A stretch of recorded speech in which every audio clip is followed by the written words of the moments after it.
पतंजलि में भ्रामक विज्ञापनों का मामला, सुप्रीम कोर्ट ने रामदेव का माफीनामा नहीं माना। 30 अप्रैल को होगी मामले की अगली सुनवाई। विज्ञापन का साइज बड़ा करने का आदेश दिया है सुप्रीम कोर्ट ने। 30 अप्रैल को रामदेव बालकृष्ण फिर होंगे पेश। माफीनामे को हाईलाइट करके पब्लिश करें।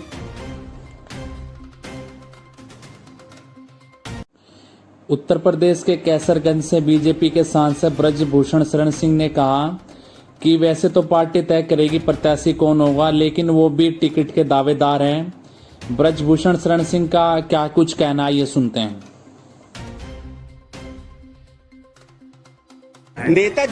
नेताजी क्या वजह है? कैसरगंज की जनता पूरी तरीके से बेताब है, अभी तक टिकट की घोषणा नहीं हो पा रही है। पार्टी इस बात को लेकर के आश्वस्त है कि कैसरगंज में एक दिन पहले भी जिस प्रत्याशी को उतारेंगे वो भारी बहुमत से जीत करके आएगा। इस बात को लेकर के भारतीय जनता पार्टी और हमारे नेता आश्वस्त हैं। तो क्या वो प्रत्याशी ब्रजभूषण शरण सिंह होंगे? नहीं, पार्टी तय करेगी। पार्टी तय करेगी। आप नेताजी जिस तरीके का संकेत आप दे रहे हैं तो खुल के पूरी बात पार्टी ही तय करेगी प्रत्याशी कौन होगा, लेकिन उसमें मैं एक दावेदार हूँ, लेकिन पार्टी को तय करना है प्रत्याशी कौन होगा। और जो भी प्रत्याशी होगा बड़ी दमदारी से चुनाव जीत करके जाएगा। यानी विपक्ष एकदम हवा।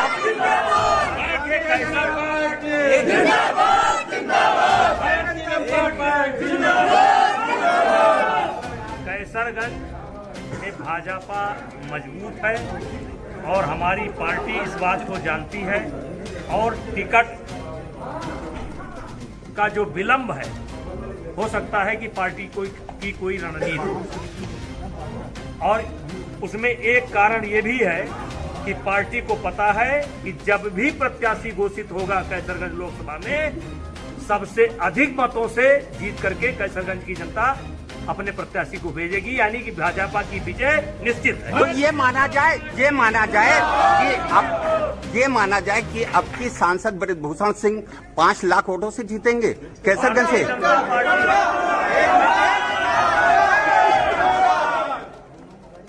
भारतीय जनता पार्टी का जो भी प्रत्याशी होगा 5 लाख से ज्यादा वोट से ज्यादा जीत करके यहां से जाएगा। तो वो यही पूछा जा रहा है कि क्या वो प्रत्याशी ब्रजभूषण शरण सिंह होंगे? हाँ, होंगे। चलिए, जो मतलब प्रियंका गांधी ने आज चुनावी रैली में बीजेपी के आरोपों पर पलटवार किया। उनका कहना है, मेरी मां का मंगलसूत्र इस देश के लिए कुर्बान हुआ है।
लेकिन किसी और को भूखा नहीं सोने देगी।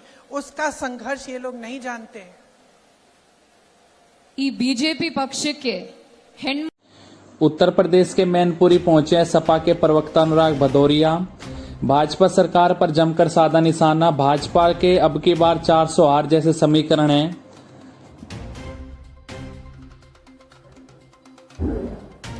चौधरी जी लगातार समाज को भाजपा के जो प्रत्याशी है कैंडिडेट बने हैं, जयवीर सिंह उन्होंने अपने भाषणों में कहा है कि जो 2027 को चुनाव होने वाला है वो अब नहीं 2029 में होगा और उनकी प्राथमिकता है वन नेशन वन इलेक्शन।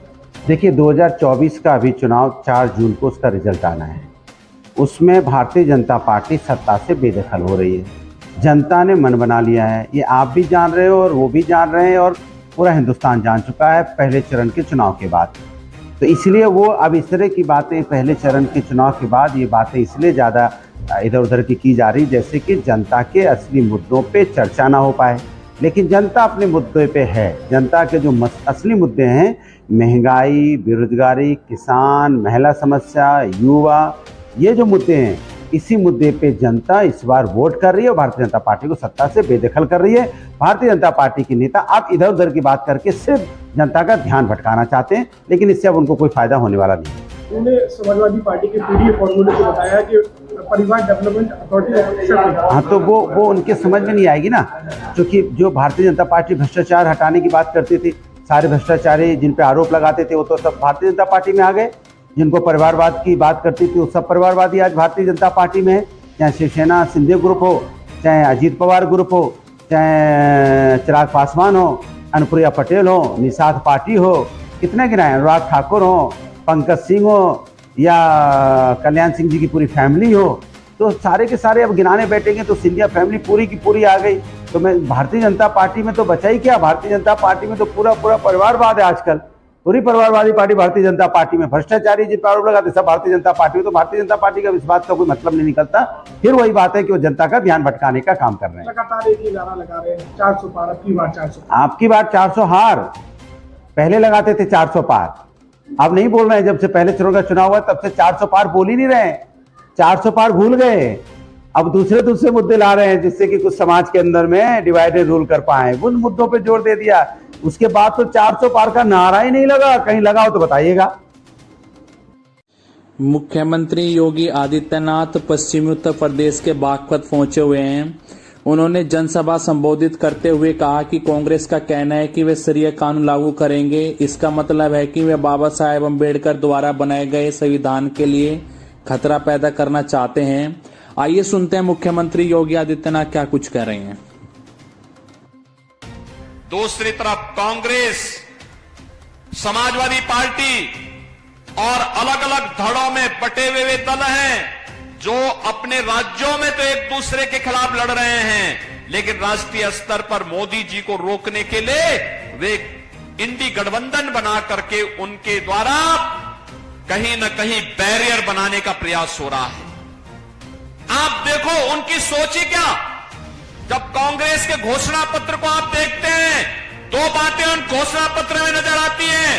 एक, कांग्रेस कहती है कि हम व्यक्तिगत कानून को लागू करके शरिया कानून को लागू करवा देंगे। इसका मतलब बाबा साहब भीमराव अंबेडकर के द्वारा बनाए गए संविधान के लिए ये लोग खतरा पैदा करना चाहते हैं, यानी देश के संविधान को एक खतरे में डालना चाहते हैं। तालिबानी शासन लागू करना चाहते हैं। क्या हम तालिबानी शासन को स्वीकार करेंगे? क्या ये देश तालिबानी शासन को स्वीकार करेगा? और दूसरी तरफ क्या कहते हैं? कांग्रेस का घोषणा पत्र कहता है हम एक झटके में गरीबी मिटा देंगे। और गरीबी कैसे मिटाएंगे? यानी आपकी संपत्ति को हड़प करके बेटी और माताओं के, बहनों के जो उनके गहने होंगे उनको ये लोग जब्त करवाने की साजिश रच रहे हैं। यानी देश को तो इन्होंने 6 दशक तक लूटा और अब कह रहे हैं कि हर संपत्ति पर ये लोग डकैती डाल करके उसको जबरदस्ती अपने कब्जे में ले लेंगे और फिर उसका बंदर बांट करेंगे। क्या आप स्वीकार करेंगे कांग्रेस की उसी चेष्टा को?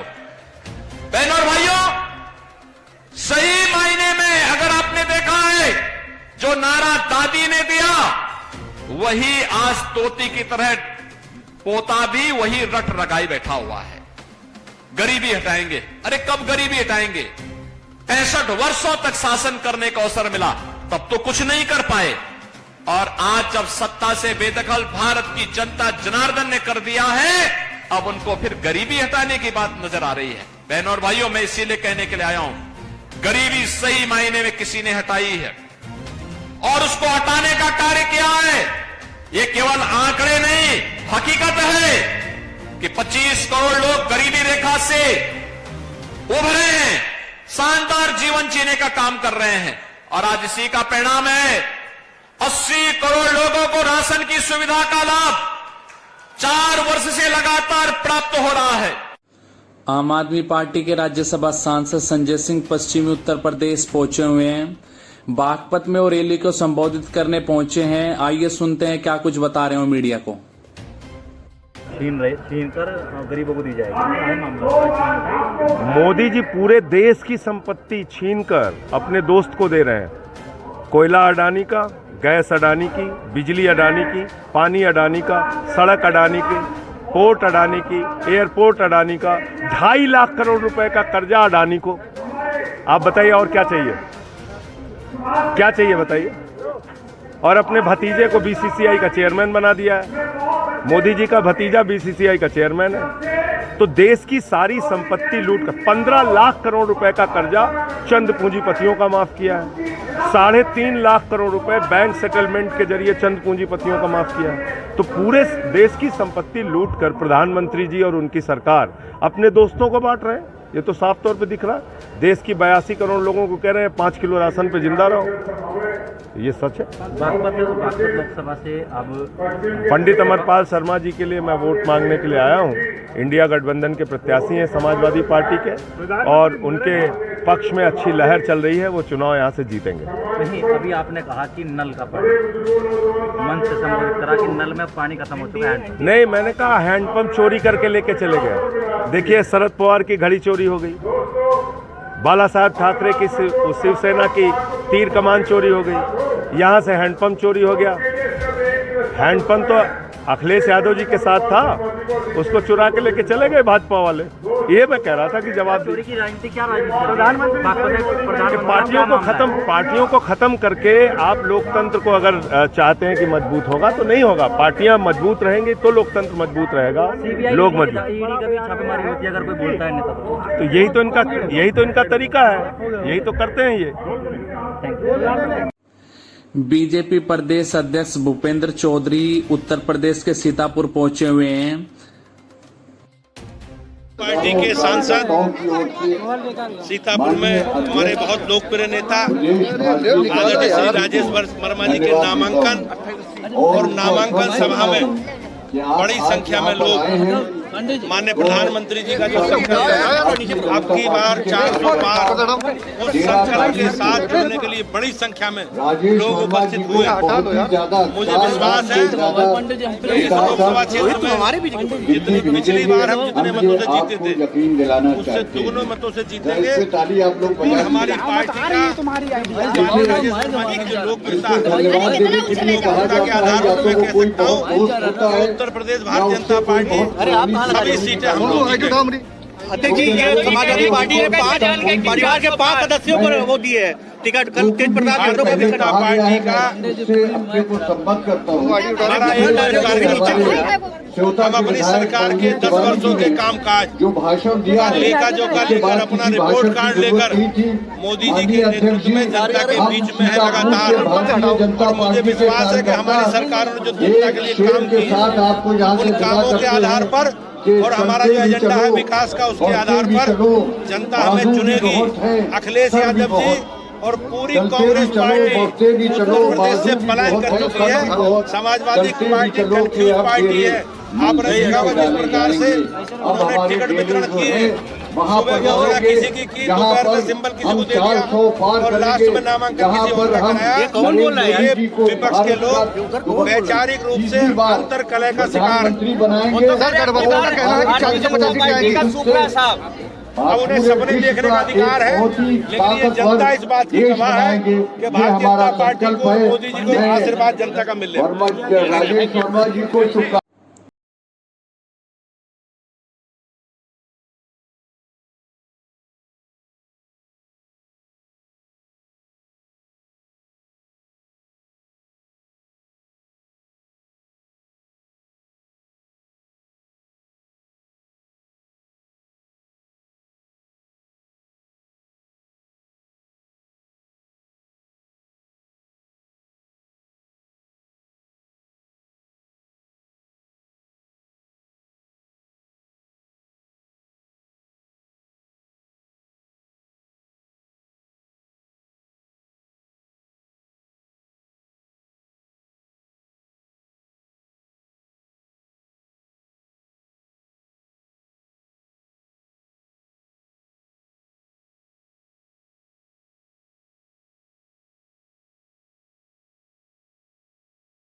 तो जब लोग उनके साथ जाते हैं तो 10 साल का उनका कार्यकाल है, और जब उनके कार्यकाल को देखेंगे रोज हमारे नौजवान बच्चे, हमारे उनके गार्जियन पेपर लीक हो जाते हैं, महंगाई की बात, बेरोजगारी की बात, अग्निवीर योजना 4 साल के लिए हमारा बच्चा, नौजवान बच्चा जाएगा और अगर बॉर्डर पर मारा गया तो शहीद का दर्जा नहीं मिलेगा। तो पुरानी पेंशन जो माननीय अखिलेश यादव जी ने विधानसभा चुनाव में कह रखा है उनके घोषणा पत्र में, तो ये सारे मुद्दे हैं। उससे हमको ऐसा लगता है, आपको भी ऐसा लगेगा कि लोग एनडीए गठबंधन को पूरा अपना स्नेह देंगे, आशीर्वाद देंगे। और समाजवादी पार्टी के जिले की आबादी लगभग 50 लाख है और यहाँ रोजगार के अवसर न के बराबर है। पार्टी ने आपको मौका दिया है, अगर आप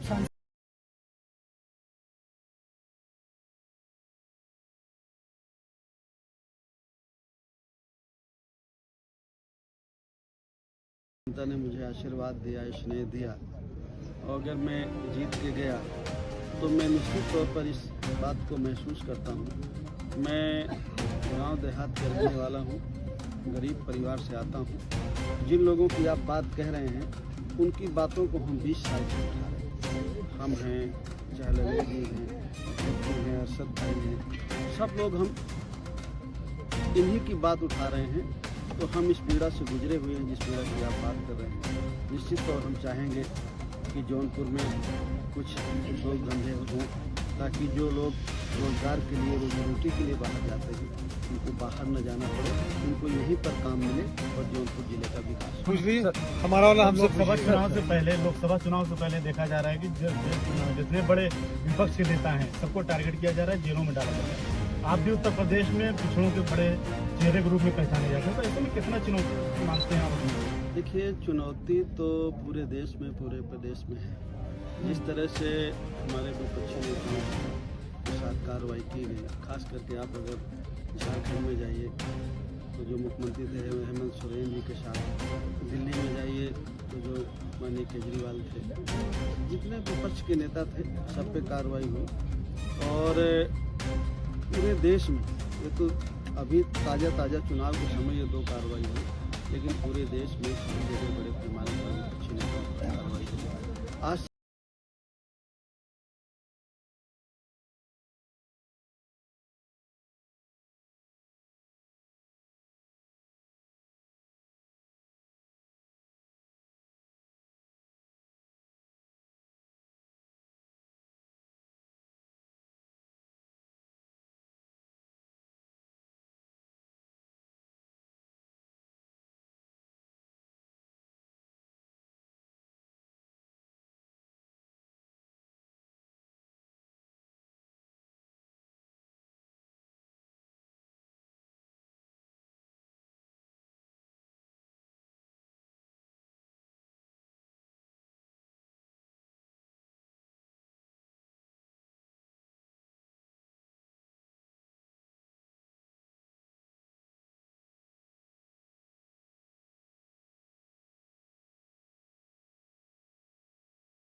हिंदू और मुस्लिम में कोई फर्क नहीं, ऐसा कहना युवा नेता रविंदर भाटी का है।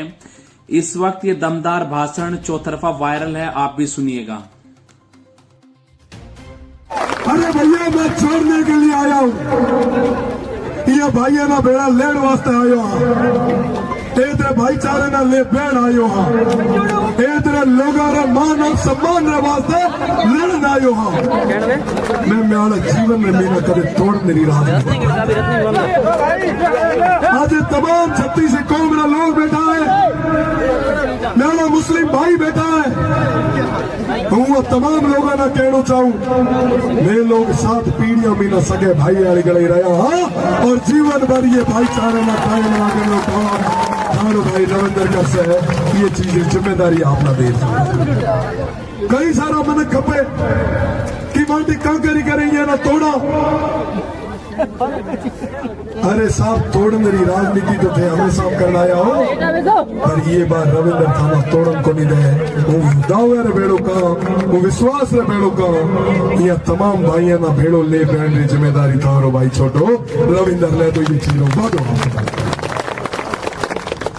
मेरा आप रहा, मेरा घर रहा, मेरी आज उम्र 26 साल हुई है, वो 50 साल एक काटीस, मेरा जितना भी मोटियार है, मेरा हम उम्र है, उम्र बेड़ी मिला उम्र काटनी है, मेरा विरासत रे मीना जो को भाईचारो मीना जो को प्रेम मिलो है, ये ना आगे तक ले जाऊं रे जिम्मेदारी म्यारी है, और उसे आगे तक ले बुलो तो आने वाली पीढ़ी कैसे कि साहब मारा बने रहा था जो सपूत रहा, जो ये भाईचारे ना ले वो ये मंत्र माध्यमी ना हुआ जसवंत सिंह जी ना याद करी जिका यहाँ भाईचारे ना ये प्रेम ना लेर बुआ दावे रे बेड़ो का, वो विश्वास रे बेड़ो का, वो भाईचारे ना आखिरी दम तक लेर भाई एक कदे हिंदू और मुस्लिम रे बीच में कदे फर्क को नहीं आवड़ दे, ये चीजों बादो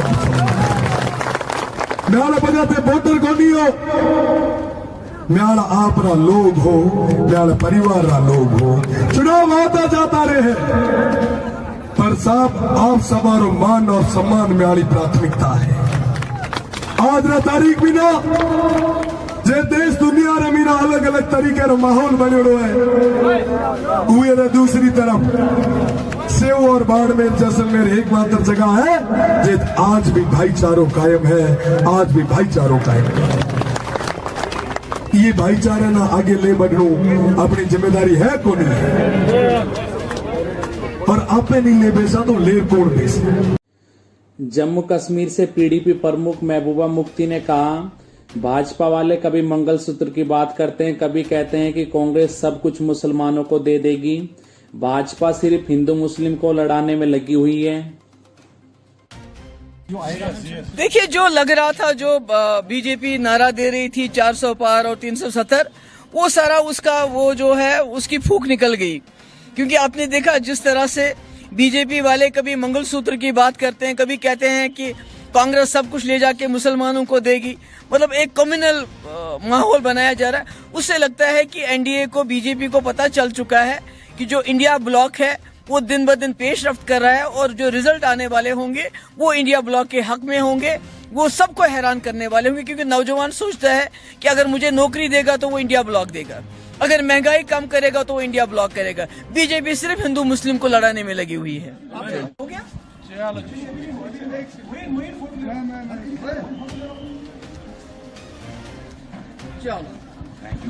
हाँ जी, पहले फेज की जो वोटिंग हुई है उसमें क्या एक्सपेक्टेशन करते हैं आप? जब होगी तब बताएंगे, तो अभी क्या बोलेंगे आपसे? आजाद ने कल कहा कि एक्सपेक्टेशन जो है और रिजल्ट जो आएगा।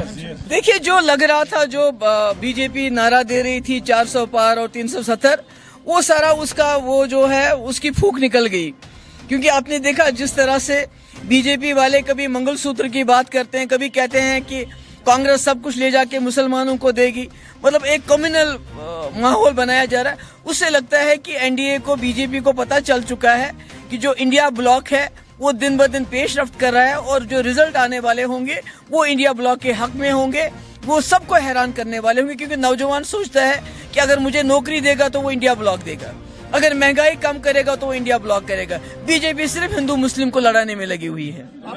चलिए